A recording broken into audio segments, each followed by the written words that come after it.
Sesungguhnya Allah SWT memiliki nama-nama yang baik. Dan sebutlah nama-nama itu ketika kita beribadah mendekat diri kepada Allah SWT.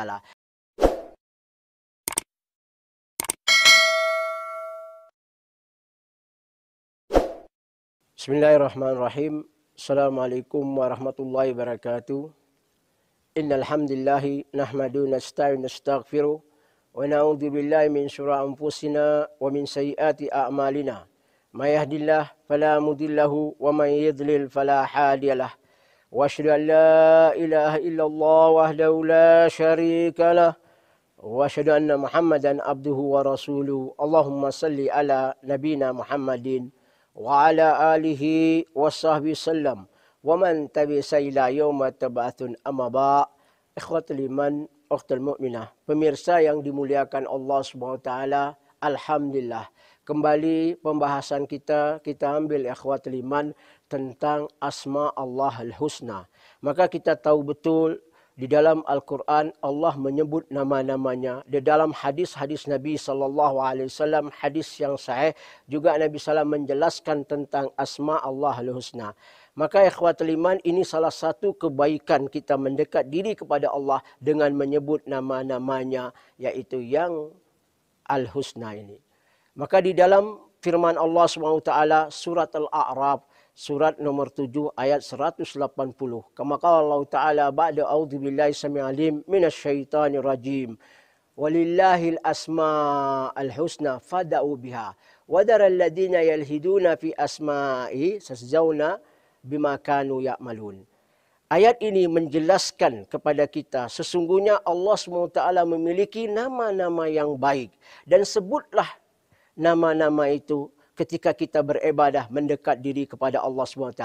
Jangan kita memperolok-olokkan dan mempermainkan nama itu. Tinggalkan orang-orang yang memperolok-olok dan mempermainkan. Nanti dia akan terima balasannya di hari kiamat nanti.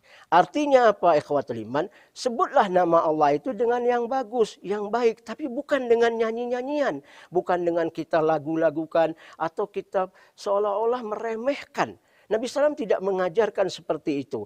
Di dalam hadis sahih Imam Al-Bukhari dari Abdurrahman As-Sakhr Ad-Dawsi Abu Hurairah, ada Nabi SAW qala, "Inna Allah lahu tis'au tis'un asma mi'a ila wahid. Man ahsaha dakhalal jannah wa huwa witr yahibbul witra." Muttafaq rawahu Bukhari Muslim. Sesungguhnya Allah SWT itu memiliki 99 nama, 100 kurang 1. Hendaklah kita menghafalnya. Dalam arti kata, memahami dan menghayatinya dengan yaitu menyebut nama-nama itu. Dan 100 kurang 1 ini, barang sesungguhnya Allah SWT itu ganjil. Dan suka satu yang ganjil. Dalam arti kata, ikhwatul iman, ukhtul mukminah, pemirsa yang dimuliakan Allah SWT, boleh kita menggunakan dengan nama-nama Allah ini berdoa. Menyebutkan, mengagungkan dengan kita ketika berdoa. Ahli ilmu sepakat itu boleh. Contohnya doa ini ada 3 cara. Pertama, kita menyebut nama Allah Husna. Husna ini. Allahumma inni a'udzubika bi'ismikal azam ladzi la ilaha illa anta ahadus samad alladzi lam yalid wa lam yulad wa lam yakul lahu kufuwan ahad. Ketika ada seorang berdoa begitu, kata Nabi SAW, ini telah berdoa dengan nama Allah yang agung. Kalau dia berdoa diijabah oleh Allah Subhanahu wa taala. Boleh ya Allah, ya Rahman, ya Rahim, ya Karim, semua itu boleh.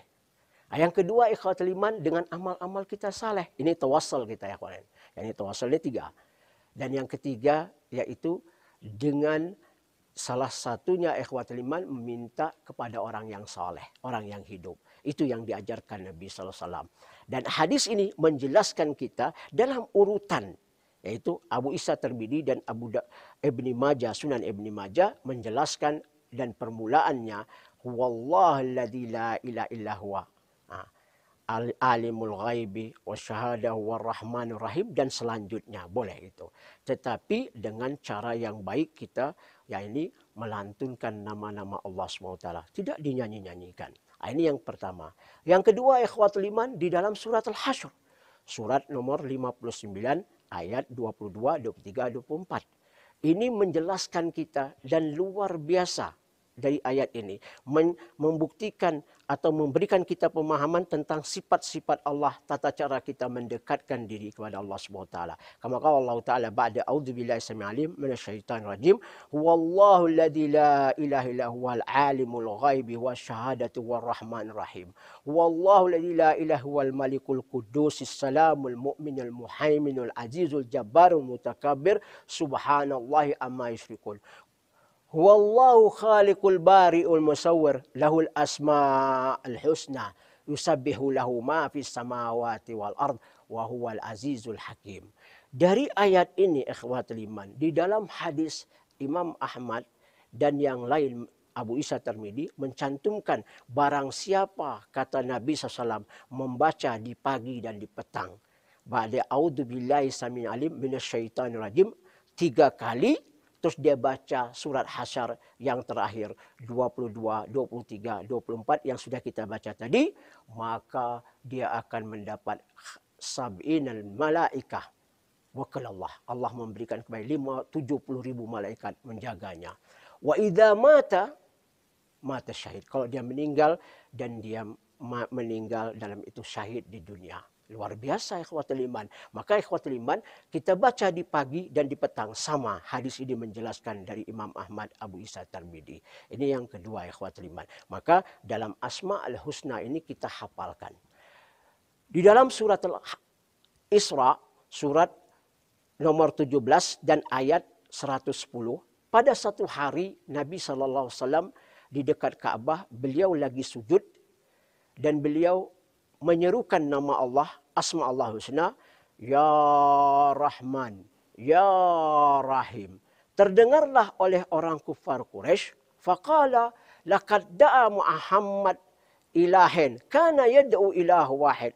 Laqad arafna Allah ma huwa Rahmanur Rahim. Orang-orang kufar Quraisy mendengar.